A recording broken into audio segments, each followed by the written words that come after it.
Hari ni berita panas, geng. Bekas Panglima Tentera Darat dengan 2 isteri sekali kena reman SPRM. Isu apa? Kartel tender perolehan. Bunyi macam gempak kan? Macam filem action. Tapi, bila kita gali balik, ini bukan pasal seorang individu je. Red flag dia adalah perkataan kartel. Bila ada 17 pengarah syarikat kena angkut sekali, maknanya ini bukan makan seorang. Ini sistem yang dah berhakam undi. Bendanya sama je.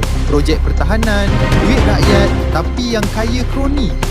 Ingat tak trauma kita dengan kes LCS, kapal tempur pesisir? Berbilion habis, kapal halimunan. Modus operandi dia lebih kurang sama. Iris dekat orang tengah dan kontraktor yang tak semenggah.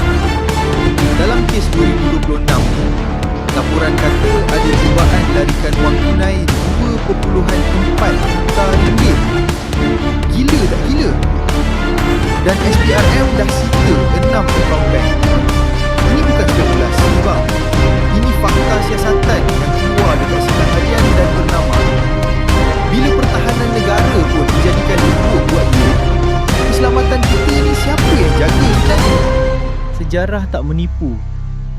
Kalau kartel dalam sistem pertahanan pun boleh lolos sampai ke pucuk pimpinan, jangan tanya kenapa barang dapur korang mahal. Ketirisan kat atas, bocornya kat poket kita. Kita tak tuduh, kita tunggu mahkamah. Tapi ingat, kalau tak ada angin, masakan pokok bergoyang satu kem. Rakyat memerhati. Jaga-jaga, stay alert. Red flag!